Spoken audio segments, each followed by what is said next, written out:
Hello dear student, कैसे हैं आप सब। आई होप आप सभी बहुत अच्छे होंगे। डियर स्टूडेंट, आज का जो हमारा क्लास है वो बहुत ही खास है, बहुत ही इंपॉर्टेंट है। बहुत बच्चे को इनका भी नॉलेज नहीं होता है। ये जो आज का क्लास है 9th क्लास से लेकर के पूरे 12th क्लास, एमएससी बीएससी हर क्लास के बच्चे के लिए इंपॉर्टेंट है। ऐसा हर बच्चे को आना चाहिए बनाना, और करना भी आना चाहिए, और उनका रीज़न भी जानना चाहिए कि ऐसा क्यों होता है। अगर कोई कॉलेज करने वाले बच्चे को भी पूछ दिया जाए कि ऐसा कारण क्यों है, बहुत बच्चे को नॉलेज में नहीं होता है। तो बीएससी एमएससी कर लेते हैं भले, लेकिन उनको समझ में नहीं आता है, राइट ना। तो ये क्लास आप बिल्कुल देखिएगा। अगर आपको पता भी है तब भी ये क्लास जरूर देखिएगा। इस क्लास को देखने के बाद आपका रिवाइज भी हो जाएगा। और जो बच्चे बिल्कुल भी नहीं जानते, जो केमिस्ट्री का मायने भी नहीं जानते और एटम के बारे में नहीं जानते, परमाणु क्या नहीं होते उनके बारे में अगर नहीं जानते, तो हर बच्चे के लिए ये बहुत ही ज़्यादा आईएमपी है। देखते हैं परमाणु क्या है। पहले तो हम अपनी भाषा में समझते हैं एटम क्या होते हैं, परमाणु क्या होते हैं। वह छोटा से छोटा पदार्थ जिनको और विभाजित नहीं कर सकते, नो डिवाइड अदर पार्ट, अन्य भागों में डिवाइड नहीं कर सकते, परमाणु कहलाते हैं। छोटा से छोटा भाग जिनको और हम लोग विभाजित नहीं कर सकते, डिवाइड नहीं कर सकते, परमाणु कहलाते हैं। लेकिन बाद में रिसर्च हुआ, खोज हुआ, तो पता चला जो परमाणु होते हैं और कुछ भागों से मिलकर बना होता है। तो बताए कि परमाणु के 3 भाग होते हैं, इलेक्ट्रॉन, प्रोटॉन और न्यूट्रॉन। चलिए उन्हीं सारे चीज़ को हम लोग देखने वाले हैं। आप प्लीज़ वीडियो के लास्ट तक बने रहिएगा। अगर आप मेरे चैनल में नए आए हैं तो चैनल को जा करके सब्सक्राइब कर लेना, ताकि हर वीडियो आपको मिल सके, राइट ना। आप ब्राइट तभी बनेंगे, आपको वक्त देना पड़ेगा। ऐसा कभी भी चमत्कार नहीं होता है कि सोनपरी का जादू यहाँ पर काम कर जाएगा और एक दिन में रातों रात में आपका भविष्य बदल जाएगा। यहाँ जो भविष्य बदलेगा डियर स्टूडेंट, आपके मेहनत पर। जितना आप मेहनत करेंगे, जितना आप समय देंगे, कॉपी पेन उठा के नोट डाउन करेंगे, तभी आपका समझ में आएगा। तो ऐसे ही देखते मत रहिएगा, क्योंकि इधर सुनेंगे इधर से निकल जाएगा। ऐसे चीज़ देखने के बाद आप प्लीज़ जा करके कॉपी में नोट डाउन करना। अब बताइएगा मुझे, अगर समझ में आता है तो बोलिएगा यस सर समझ में आया। अगर बोलेंगे समझ में नहीं आया तो दोबारा मैं फिर आपको समझाऊंगा। चलिए देखते हैं एटम के बारे में क्या जानते हैं। देखो, सबसे पहले जो परमाणु होते हैं, एटम होते हैं, उनका मध्य वाला जो भाग होता है वो हमारा क्या होता है, प्लस होता है। ये बात आप सभी जानते होंगे, नहीं जानते हैं तो जान लीजिए। एक जो परमाणु है, इनका डेफिनेशन मैंने दे दिया। वह छोटा से छोटा भाग जिनको और हम लोग विभाजित नहीं कर सकते, वह परमाणु कहलाता है। या जो किसी अभिक्रिया में जो भाग लेता है उनको हम लोग क्या कहते हैं, एटम कहते हैं। जितना हमारे लिए हिंदी इंपॉर्टेंट है उतना ही आपके लिए इंग्लिश भी इंपॉर्टेंट होना चाहिए, क्योंकि अभी के हर चीज़ पढ़ाई इंग्लिश में भी चल रहे हैं, तो आपको परेशानी ना हो, इसलिए मैं हमेशा बाईलिंगुअल यूज़ करता हूँ। हिंदी के साथ आपको इंग्लिश भी लेके चलना है। परमाणु परमाणु ही नहीं बोलते रहना है, आपको साथ में एटम भी बोलना है, एटम ATOM, ठीक है। तो देखते हैं, एक जो हमारे परमाणु होते हैं उनके मध्य वाला जो भाग होता है वो धन आवेश होता है, प्लस चार्ज होता है, राइट। यहाँ पर इनके कुछ कक्षक पाए जाते हैं। इस तरह से आप देख सकते हैं कि इनके कुछ कोष होते हैं। मैं आपको समझाना चाहूँगा, इस तरह से ये इनका कोष है और इनका कोष आगे की ओर बढ़ सकता है, राइट। तो ये कुछ कोषों से मिल के बना हुआ है। सारा चीज़ डिटेल करेंगे। देखिए, ये जो बीच वाला भाग है उनको हम लोग क्या कहते हैं डियर स्टूडेंट, प्रोटॉन कहते हैं, राइट। प्रोटॉन जो धन आवेश वाला होता है, ठीक है। चाहेंगे तो इनको हिंदी में प्रोटॉन लिख सकते हैं ऐसा, ठीक है। और इनका प्रतीक जो होता है वो क्या होता है डियर स्टूडेंट, P होता है, ठीक है। अब इनके चारों ओर जो चक्कर लगाने वाला होता है, जो परमाणु के बाहर में चक्कर लगाने वाला होता है, वो हमारा क्या होता है, यहाँ पर E फॉर इलेक्ट्रॉन होता है। क्या होता है, इलेक्ट्रॉन होता है। इलेक्ट्रॉन जो होता है वह नेगेटिव चार्ज होता है, ऋण वाला होता है। इनको डियर स्टूडेंट हम लोग क्या से दर्शाते हैं, N से दर्शाते हैं, राइट। ये हमारा 2 भाग हो गया। मध्य वाला भाग प्रोटॉन जो धन आवेश होता है, इनके चारों ओर हर कोष के चक्कर लगाने वाला जो होगा उनको कहते हैं इलेक्ट्रॉन कहते हैं। उनको हिंदी में इलेक्ट्रॉन ही कहते हैं, ठीक। चाहेंगे तो आप ऐसे लिख सकते हैं इलेक्ट्रॉन, ऐसा लिख सकते हैं इलेक्ट्रॉन, ठीक है। और इन्हीं के मध्य में पाया जाता है न्यूट्रॉन पाया जाता है, ठीक है। ये हमारा प्रोटॉन हो गया, ये हमारा इलेक्ट्रॉन हो गया, और यहीं पर होता है न्यूट्रॉन जिन पर कोई आवेश नहीं होता है, राइट ना। तो चाहेंगे तो लिख सकते हैं, नहीं चाहेंगे तो हमको पता रहे कि इसी के मध्य में क्या होता है, हमारे पास न्यूट्रॉन होता है, ठीक है। समझते हैं, यहाँ पर जो इलेक्ट्रॉन तो समझ में आ गया। अब ये बाहर में चक्कर लगाते हैं। इनका सबसे बाहरी वाला जो एरिया है, जो भाग है, उनको डियर स्टूडेंट हम लोग कहते हैं कोष कहते हैं, ठीक है। इनको हम लोग क्या कहते हैं, सेल कहते हैं, सेल, ठीक है। ये बाहरी वाला जो भाग है उनको कोष कहते हैं। इनको एक और नाम से जानते हैं, क्या नाम से जानते हैं? इनको मुख्य ऊर्जा स्तर के नाम से जानते हैं, मुख्य ऊर्जा स्तर। इनको मुख्य ऊर्जा स्तर के नाम से भी जानते हैं, ठीक है। तो यहाँ एक चीज याद करिएगा, इनको कहते हैं सेल कहते हैं। सेल मतलब क्या होता है हमारे पास? ये देखिए मुख्य ऊर्जा स्तर, ये हमारे पास 4 टाइप का मिलेंगे, है ना। ये देखिए के, एल, एम और ये होता है हमारा एन। पहला कोष के है, दूसरा कोष एल है, तीसरा कोष एम है और चौथा कोष हमारा एन है।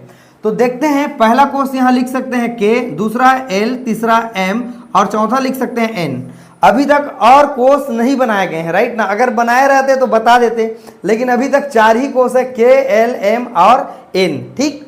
देखते हैं, के में इलेक्ट्रॉन होते हैं डियर स्टूडेंट, 2 इलेक्ट्रॉन होते हैं। अभी आपको समझ में नहीं आएगा इलेक्ट्रॉन क्या होगा, ये वीडियो पूरा देखने के बाद आपको विश्वास हो जाएगा कि किस तरह से हम इनको समझ सकते हैं, राइट। तो यहाँ जो इलेक्ट्रॉन होगा वो 2 इलेक्ट्रॉन, यहाँ एल में 8, इसमें 18 और इसमें कितना इलेक्ट्रॉन होते हैं? 32 इलेक्ट्रॉन होते हैं। अब इनको बोर ने बताया जो कोष में पाया जाने वाला जो इलेक्ट्रॉन होता है, ठीक है, वो किसके बराबर होता है? 2n के वर्ग के बराबर होता है। कोष में पाए जाने वाला जो इलेक्ट्रॉन है वो 2n के वर्ग के बराबर होता है। तो यहाँ पर n का वैल्यू अगर 1 रखें, n का वैल्यू अगर 2 रखें, n का वैल्यू अगर 3 रखें, n का वैल्यू अगर 4 रखें, तो हमको ये मान मिल जाएगा। तो चलिए n का वैल्यू 1 रख के देखते हैं। तो यहाँ हो जाएगा 2 गुणा n का वैल्यू 1 रखने को बोल रहे हैं, स्क्वायर के स्क्वायर हल करेंगे, 1 का गुणा 1 के साथ करेंगे, स्क्वायर मतलब एक बार है ना, तो 1 एकम 1 होगा और 1 का गुणा 2 के साथ करेंगे तो कितना होगा? 2। अर्थात एक किसका मान है? के का मान है। के हमारा क्या है डियर स्टूडेंट? कोष है। तो पहला कोष में कितना इलेक्ट्रॉन है? 2 इलेक्ट्रॉन है। आई होप आपको समझ में आ रहा होगा। अगर आप कॉपी पेन लेके नहीं बैठे हैं तो प्लीज कॉपी पेन लेके बैठिएगा। अगर आपको पता भी है ना तब भी आप प्रैक्टिस करिएगा ताकि ये चीज भूले नहीं, ओके। दूसरा देखते हैं, n का वैल्यू हम लोग 2 रख के देखते हैं। तो 2 गुणा n का वैल्यू 2 रख के देखते हैं, स्क्वायर लगा देंगे, कितना हो जाएगा? 2 दूनी 4 और 4 दूनी कितना हो जाएगा? 8 बराबर कौन सा कोष होगा हमारे पास? एल कोष होगा, ठीक है। पहला कोष में 2 इलेक्ट्रॉन, दूसरा में 8 और तीसरा में कितना हो जाएगा? 18। चलिए 3 रख के देखते हैं मान को। तो यहाँ 2 का 2 रखा, गुणा का गुणा, n का वैल्यू कितना रख के देखते हैं? 3, स्क्वायर के स्क्वायर, 3 दिया कितना हो जाएगा? 9 और 9 दूनी कितना हो जाएगा? 18, ठीक है। तो यहाँ के एल, ये कितना हो जाएगा? एम और ये हो जाएगा हमारे पास क्या होगा? कोष। अर्थात पहला कोष में 2 इलेक्ट्रॉन, दूसरा में 8 और तीसरा में 18। चौथा भी देख लेते हैं, 2 गुणा यहाँ पर n का वैल्यू कितना रखने को बोल रहे हैं? 4। तो यहाँ n का वैल्यू मैंने रख दिया 4, स्क्वायर का स्क्वायर, 4 चौक 16 और 16 दूनी कितना हो जाएगा? 32। अर्थात के एल एम और ये हो जाएगा n, क्या हो जाएगा हमारे पास? कोष हो जाएगा। अर्थात मान इस तरह से आप निकाल सकते हैं। ये हमारा बोर का नियम है, ठीक है। बोर का नियम के अनुसार हम बता सकते हैं कि हमारे पास कोष में n का वैल्यू क्या है? n का मतलब कोष, इनको n से दर्शाते हैं, ठीक है, इनको n से दर्शाते हैं। n का वैल्यू 1 होता है, 2 होता है, 3 होता है, 4 होता है, 5 लिख सकते हैं आप, ठीक है। तो इस तरह से आप यहाँ 5 भी निकाल सकते हैं। लेकिन हमारे जो केमिस्ट्री है उनमें 4 कोष देते हैं, 2, 8, 18 और 32। आई होप आपको समझ में आ रहा होगा, ठीक है। अब आगे हम लोग फिर बढ़ते हैं। देखो, एक कोष के अंदर में उपकोष भी पाया जाता है, ठीक है। इनका नाम है हमारे पास उपकोष। उपकोष इनको क्या कहते हैं? सब सेल कहते हैं, सब सेल कहते हैं, ठीक। अब कैसे सब सेल? देखिए, जैसे हमारे घर होते हैं, घर में एक बड़ा सा क्या होता है? सब रूम बटे रहते हैं, राइट ना। तो पहले तो एक तो बड़ा सा रूम होता है सब साइड, जो हॉल होता है ना, और उसी हॉल में जाने के बाद पता एक पहले घर होता है, ठीक। और घर के अंदर में अगर आप घुसेंगे तो उनके अंदर में छोटा छोटा और रूम मिलता है, राइट ना। उन्हीं को हम लोग उपकोष कहेंगे, ऐसा मान सकते हैं। देखते हैं, इनको मुख्य ऊर्जा स्तर कहेंगे, इनको उप ऊर्जा स्तर कहेंगे। अब हमारा उप ऊर्जा स्तर क्या होगा? देखो, एस होगा, पी होगा, डी होगा और ये क्या होगा? एफ होगा। इनको हम लोग कक्षक कहते हैं। ये कक्ष होता है और ये हमारा कक्षक होता है। इनको ऑर्बिट कहते हैं, इनको ऑर्बिटल कहते हैं, ठीक है डियर स्टूडेंट। तो हमारे पास 4 प्रकार के उपकोष होते हैं, एस, पी, डी और कितना होता है? एफ। चलिए उनको हम लोग यहाँ एक्सप्लेन करते हैं या यहाँ एक्सप्लेन कर देते हैं। चलिए यहाँ पर देखते हैं, हमारे पास 4 उपकोष होते हैं। पहला उपकोष एस, दूसरा पी, और डी और चौथा क्या होगा, एफ होगा। आप सभी बच्चे को ज्ञात रहे एस का कक्षक, कक्षक मतलब जो घर है मान लीजिए, है ना, कितना कक्षक होते हैं, 1 कक्षक लिखिएगा यहाँ पर, 1 कक्षक होते हैं। एस में 1 कक्षक होते हैं, ठीक, और पी में हमारे पास कितना कक्षक होते हैं, 3 कक्षक होते हैं। यहाँ पर लिखेंगे 3 कक्षक लिखेंगे, ठीक। एक एक बात को धीरे धीरे से समझेंगे, एक बार में कभी आप नहीं समझ सकते। यहाँ डी में देखते हैं, ये पी का है ना, और यहाँ डी में हमारे पास होते हैं 5 कक्षक होते हैं, कक्षक, इनको कहते हैं आर्बिटल। एक बार लिख देता हूं मैं इंग्लिश में, आर्बिटल, ठीक है। आर्बिटल मतलब होता है कक्षक।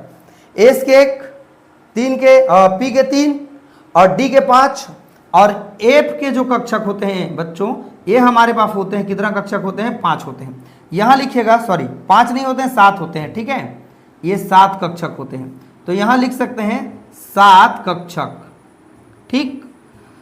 इस तरह से आप समझ पाए। विषम संख्या को याद कर लेना, 1, 3, 5 और 7 टोटल मिला के अगर देखें, एस में कितना कक्षक, 1, ये कंफर्म है और फिक्स है, इनको याद करना ही पड़ेगा। एस के कितने कक्षक, 1, पी के कितने, 3, डी के कितने, 5, एफ के कितने, 7। ये तो हमको बात समझ में आ गया, ठीक।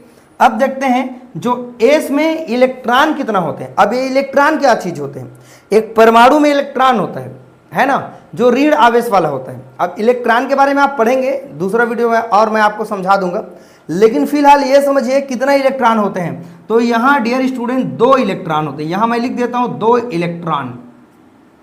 एस में कितना इलेक्ट्रॉन, 2 इलेक्ट्रॉन, ठीक। अब वो इलेक्ट्रॉन कैसे दिखते हैं डियर स्टूडेंट, ये देखो, एक इलेक्ट्रॉन ऊपर की ओर गति करते रहते हैं और एक इलेक्ट्रॉन नीचे की ओर गति करते रहते हैं। अब ये समझेंगे ऊपर का जो डायरेक्शन है, ऐसे जो ऊपर की ओर जा रहा है इलेक्ट्रॉन, वो क्लॉकवाइज घूम रहा है, मतलब घड़ी की सुई की दिशा में घूम रहा है, जो सीधा घूम रहा है। इनको +1/2 से दर्शाते हैं एक इलेक्ट्रॉन का मान। इनको क्लॉकवाइज कहते हैं इंग्लिश में, हिंदी में कहते हैं दक्षिणा आवर्त, ओके। अब देखते हैं एक और जो इलेक्ट्रॉन है, उनका गति अगर उल्टा हो, विपरीत दिशा में घूमे, घड़ी की सुई की दिशा से विपरीत घूमे, तब उनका मान होता है -1/2 होता है, और उनका डायरेक्शन लोअर साइड होता है और इनका डायरेक्शन कहाँ होता है, अपर साइड होता है। अगर आप इलेक्ट्रॉन को चाहें तो ऐसे भी भर सकते हैं, देखिए एक इलेक्ट्रॉन ऊपर एक नीचे, तो पी में अगर एक कक्षक में 2 इलेक्ट्रॉन है तो बताइए 3 कक्षक में कितना होना चाहिए। स्वाभाविक से बात है, यहां हो जाएगा हमारे पास 6 इलेक्ट्रॉन। हिंदी में भी लिख देता हूं ताकि आप हिंदी के लिए भी परेशान न रहे, इलेक्ट्रॉन, ठीक है। इंग्लिश में भी आप लिख सकते हैं इलेक्ट्रॉन, कोशिश करें दोनों लिखने का। तो यहाँ 6 इलेक्ट्रॉन कैसे भरेंगे, देखिए आप पूरा ऐसे न बना के, ऐसे न बना के आप ऐसे भी बना सकते हैं। 1 इलेक्ट्रॉन, ये 2 इलेक्ट्रॉन और ये 3, ये 4 और ये 5 और ये 6। ये इलेक्ट्रॉन भरने का क्रम कैसा होता है उनको हम अगले वीडियो में देखेंगे कि ये नियम किसने बताया। ये नियम हुंड के नियम है, पाउली के नियम है, अब्बाउ का नियम है। इलेक्ट्रॉन भरने का क्रम होता है, एक निश्चित नियम पर चलता है। तो उसको देख रहे हैं कि एस कक्षक में 2 और पी में कितना इलेक्ट्रॉन हो गए, हमारे पास 6 इलेक्ट्रॉन हो गए, क्लियर। और डी में इलेक्ट्रॉन कितना होगा, तो उस हिसाब से 10 होगा। यहाँ 2 इलेक्ट्रॉन 2 इलेक्ट्रॉन, ये सब जगह पर 2-2 इलेक्ट्रॉन होगा, मतलब 5 कक्षक है तो कितना इलेक्ट्रॉन हो जाएगा, 10 इलेक्ट्रॉन हो जाएगा। आई होप आपको समझ में आ रहा होगा, ठीक है। और यहाँ कितना इलेक्ट्रॉन होगा, 14, 2, 3, 4, 5, 6, 7, 8, 9, 10, 11, 12, 13, 14। यहाँ लिखेंगे कितना इलेक्ट्रॉन लिख लेंगे, 14 इलेक्ट्रॉन लिख सकते हैं, राइट। तो इस तरह से बच्चों ये आपके दिमाग में पूरा बैठ गया कि यहाँ पर कितना इलेक्ट्रॉन होता है हमारे पास, राइट ना। तो ये आपको समझ में आ गया होगा। ये हमारा कोष है, ठीक, और ये हमारा क्या होगा, उपकोष होगा। तो ये आपको समझ में आ गया बात कि कोष में कितना इलेक्ट्रॉन होता है और उपकोष में कितना इलेक्ट्रॉन होता है। आप चाहेंगे तो स्क्रीनशॉट एक बार ले सकते हैं। तो डियर स्टूडेंट, आपने इनका स्क्रीनशॉट ले ही लिया होगा। अब इसके और हम लोग अंदर पार्ट की ओर आगे बढ़ते हैं और पूरा बेसिक को निचोड़ डालते हैं, समझ डालते हैं कि कैसे केमिस्ट्री का जनरेशन आगे बढ़ा, केमिस्ट्री का पार्ट आगे बढ़ा, केमिस्ट्री का आगे जो ज्ञान है वो कैसे बढ़ा, ठीक है। चलिए देखते हैं। देखो यहाँ पर n का वैल्यू 1 है, यहाँ पर n का वैल्यू 2 है, यहाँ n का वैल्यू 3 है और यहाँ n का वैल्यू क्या है, 4 है। ये बात आपको समझ में आ गया होगा।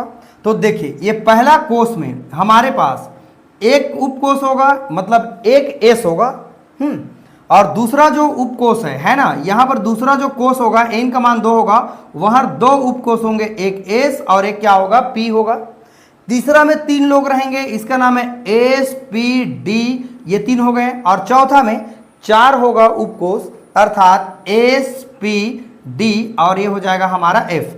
अगर और हम आगे बढ़ाना चाहें तब भी वहां पर वही होगा, एस पी डी और ये क्या होगा, एफ। क्योंकि आवर्त सारणी आपने देखा होगा, अगर नहीं देखा है तो मेरा वीडियो में जाके देख लेना, ठीक है। वहां पर आपको मैंने एकदम क्लियर कर दिया है कि कैसे उपकोष हमारे पास होते हैं।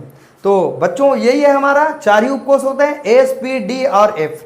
5वां बनाया ही नहीं राम भगवान ने, बनाएंगे तो बता देंगे, क्या दिक्कत है, ठीक है। अब ये पता नहीं चल रहा है कि एस का यहाँ 1 2 3 4 5 वैल्यू दिख रहा है, पी का 1 2 3 4 दिख रहा है। तो हम एक काम करते हैं, यहाँ एन का उपकोष है, एन का मतलब 1 मान दिया है, हमारा कोष है, तो यहां पर कर लीजिएगा 1 कर दीजिएगा यहां पर, ठीक है, मतलब 1s होगा। यहां पर इनको कर लेंगे 2s और इनको कर लेंगे 2p कर लेंगे, मतलब 2p स्टार्ट, p स्टार्ट हो जाता है 2p से। क्लियर है आप? अब यहां देखिए ये तीसरा का कोष है, तो इनको लिखेंगे 3s 3p और ये क्या हो जाएगा हमारे पास 3d हो जाएगा। यहां पर 4 कर लेंगे, 4s 4p 4d और ये हो जाएगा हमारे पास 4f। यहां पर कर सकते हैं 5s 5p 5d और ये हो जाएगा हमारे पास 5f। ये हमारा बढ़ता हुआ कोष का मान है, ठीक है। और यहां पर उपकोष है, पहला कोष में 1 उपकोष, दूसरा में 2 और तीसरा में 3 और चौथा में 4, अब 5वां में 4 ही है, राइट ना, 5 नहीं बोल रहे हैं, ठीक है। अब एक बात जानते हैं हम लोग, देखिए ये नाभिक से सबसे पास है, जैसे जैसे नाभिक से दूरी बढ़ते जाएगा वैसे वैसे कोष का मान भी बढ़ते जाएगा, अर्थात नाभिक के सबसे पास है, नाभिक से थोड़ा दूर बढ़ा और बढ़ा और बढ़ा। इस तरह से फ्रेंड हम देख पा रहे हैं कि जैसे जैसे एन का मान बढ़ते जाते हैं वैसे वैसे हमारा नाभिक से दूरी भी बढ़ते जाते हैं, राइट, वैसे वैसे हमारा कोष का मान भी बढ़ते जाते हैं, राइट ना। तो इस तरह से आपको समझ में आ गया होगा कि ये कैसा हमारा क्रम है। अब उसी क्रम को हम लोग लिखते हैं, चलिए देखते हैं जरा कैसे लिखेंगे क्रम को। यहां जो क्रम लिख रहे हैं इनको कहते हैं इलेक्ट्रॉनिक विन्यास का क्रम, इनको कहते हैं इलेक्ट्रॉनिक विन्यास, इलेक्ट्रॉनिक विन्यास है ना, इनको क्या कहते हैं, इलेक्ट्रॉनिक विन्यास का क्या कहते हैं, क्रम कहते हैं। अब ये इलेक्ट्रॉनिक विन्यास क्या होता है, इलेक्ट्रॉनों को, जो परमाणु होते हैं, कितना उसमें इलेक्ट्रॉन पाए जाते हैं, उनके बढ़ते हुए जो ऊर्जा के स्तर में, पहले कम ऊर्जा स्तर में इलेक्ट्रॉन भरेंगे, उसके बाद बढ़ाते बढ़ाते बढ़ाएंगे, तो इलेक्ट्रॉन के भरने के क्रम को ही इलेक्ट्रॉनिक विन्यास कहते हैं। चलिए एक बार और रिपीट करते हैं, इलेक्ट्रॉनिक विन्यास का परिभाषा क्या होगा, डेफिनेशन क्या होगा, what is this electronic configuration, okay, क्या चीज होता है। तो जो परमाणु होते हैं उसमें पाए जाने वाले जो इलेक्ट्रॉन हैं उनको उनके ऊर्जा के बढ़ते हुए क्रम में भरने के एक आर्डर या क्रम को इलेक्ट्रॉनिक विन्यास कहते हैं। परिभाषा आपको ज़्यादा नहीं पूछेंगे, लेकिन इलेक्ट्रॉनिक विन्यास भरने के लिए आपको पूछा जाएगा, ठीक। तो चलिए देखते हैं इलेक्ट्रॉनिक विन्यास कैसे भरेंगे। तो देखते हैं, पहले क्रम लिखेंगे, अंदर से बाहर की ओर जाएंगे। तो पहले हमारा क्रम में है 1s, ठीक, उसके बाद आपको मिलेंगे 2s, फिर मिलेंगे 2p मिलेंगे, फिर मिलेंगे 3s, फिर मिलेंगे 3p, फिर मिलेंगे 3d, फिर मिलेंगे 4s 4p 4d 4f, ठीक है, 5s, यहाँ देख सकते हैं 5p 5d और ये हो जाएगा हमारे पास 5, ये क्या हो जाएगा, f हो जाएगा। इस तरह से ये जो क्रम है इलेक्ट्रॉनिक विन्यास भरने का क्रम है। लेकिन मैंने यहाँ पर जो क्रम लिखा है ये केवल 18 परमाणु तक के लिए ही सही होगा। जैसे 19 आएगा तो ये हमारा रॉन्ग हो जाएगा ये क्रम। तो ये क्रम अब बाउ के नियम के अनुसार नहीं होगा। अब बाउ के नियम ने एक नियम दिया n+l का नियम, मतलब इनको n कहते हैं। ये वाला हमारा जो मुख्य ऊर्जा स्तर है हमारा n होता है, और हमारा उपकोष जो होता है सब सेल होता है उनको l से दर्शाते हैं। l को कहते हैं द्विगंशी क्वांटम संख्या, आगे हम लोग पढ़ेंगे, लेकिन फिलहाल ये जान लीजिएगा कि ये सब सेल को हम लोग l से दर्शाते हैं और सेल को हम लोग n से दर्शाते हैं। तो एक नियम आता है हमारे पास, कौन से नियम है, n+l का नियम से ही इलेक्ट्रॉन हम लोग भरेंगे। तो ये वाला क्रम हमारा फेल हो जाएगा। चलिए एक दो का और भर के देखते हैं, आपको समझ में आने लगेगा, राइट। मान लीजिए ये हाइड्रोजन का परमाणु क्रमांक कितना होता है? 1। ऐसे परमाणु क्रमांक को नीचे में 1 लिखा जाता है, चाहेंगे तो ब्रैकेट में लिख सकते हैं। तो ये क्रम में है हमारे पास 1 और यहां पर लिखेंगे s। तो यहां पर कितना इलेक्ट्रॉन भरने का बात कर रहे हैं? 1। जो इलेक्ट्रॉन पाया जाने वाला जो इलेक्ट्रॉन है उनको ऊपर में लिखिएगा, ये इसका इलेक्ट्रॉनिक विन्यास हो गया। अब इसको कैसे लिखेंगे? ऑर्बिटल कक्षक में लिखेंगे। आप नीचे में ऐसे लिखेंगे, जो इलेक्ट्रॉन होगा उनको ऐसे सिंगल दर्शाएंगे, ठीक। अब हम लोग हीलियम का लिखेंगे। हीलियम का कैसे लिखेंगे? हीलियम का एटॉमिक नंबर कितना होता है? 2 होता है। कैसे भरेंगे? यहाँ पर 1s 2 लिखना है तो यहाँ पर भर देंगे 2, क्योंकि s में हम इलेक्ट्रॉन ज़्यादा से ज़्यादा भर सकते हैं 2 इलेक्ट्रॉन, p में भर सकते हैं 6, d में भर सकते हैं 10, f में भर सकते हैं 14। ये बात आपको समझ में आ गया होगा कि कैसे हमको इलेक्ट्रॉन भरना है। और आगे देखते हैं, मैं इनको क्लीन कर रहा हूँ, आप चाहेंगे तो स्क्रीनशॉट ले सकते हैं इनका, ठीक है। चलिए थोड़ा सा मैं इनको क्लीन कर देता हूँ, देखते हैं आगे। इनको पूरा आप लिख लिए होंगे बोर का नियम को, ठीक। थोड़ा मैं आपको भरना सिखा देता हूँ, फिर बाकी और जो इनका आगे है क्लास उनको हम लोग देखेंगे। चलिए लिथियम की ओर आगे बढ़ते हैं। लिथियम को देखते हैं, 3 होता है, 1s², 2 भर लिए, 3 चाहिए तो ये क्रम को आगे बढ़ा देंगे, ये हो जाएगा 2s, कितना हो जाएगा? 1 हो जाएगा। आप यहाँ 3 मत भरिएगा, लेकिन स्टार्टिंग में आप 3 जरूर भरेंगे, राइट ना, क्योंकि पता ही नहीं रहेगा। आप 10 क्लास में 11 में है, पता नहीं रहेगा। तो यहाँ हम लोग भरेंगे, 2 यहाँ हो गया, 1 यहाँ, टोटल मिला के कितना हो गया? 3।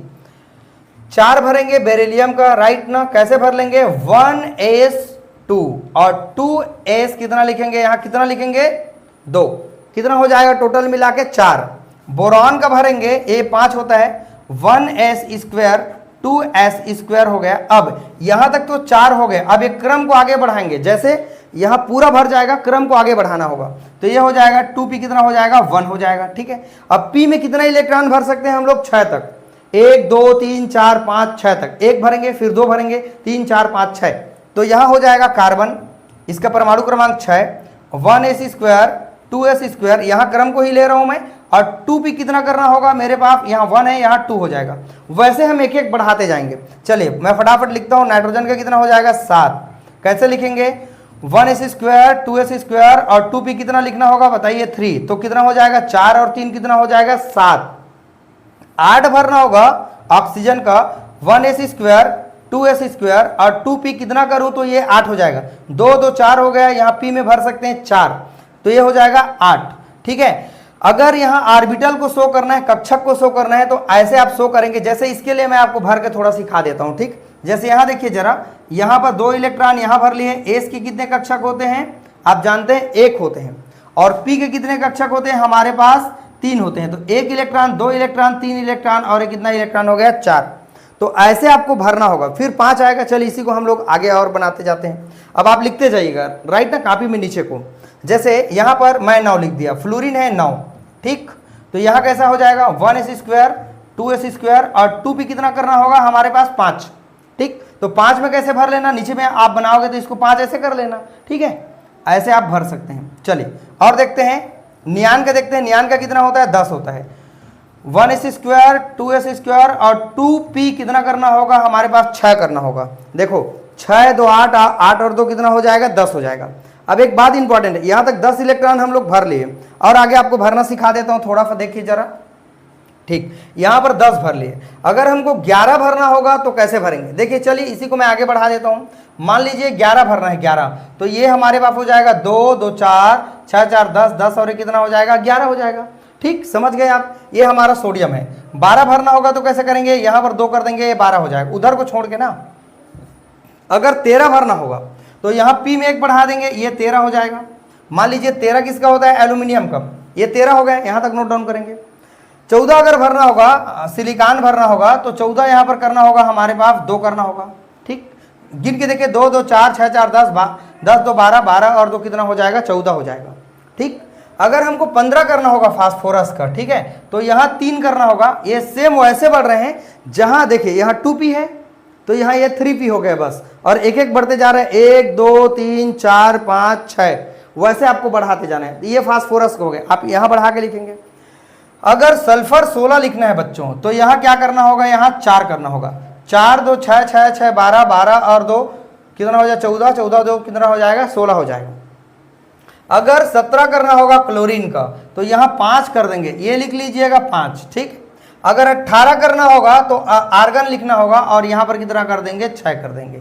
ये बात आपको समझ में आ गया होगा, ठीक। अब एक बात आपने देखा, यहाँ कोष को बढ़ाया मैंने, एक एक ठो को आपको बता दिया, यही लाइन पर आप समझे भी होंगे।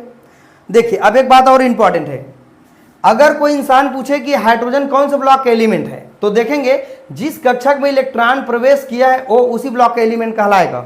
4 ब्लॉक होते हैं, 4 ब्लॉक का मतलब sp-d-f, कहाँ गया देखो, sp-d और ए हो जाएगा f, 4 ब्लॉक होते हैं। अगर लास्ट जो इलेक्ट्रॉन है, आउटर जो इलेक्ट्रॉन है, अगर अंतिम कोष में जा रहा है उसी ब्लॉक का एलिमेंट कहलाएगा।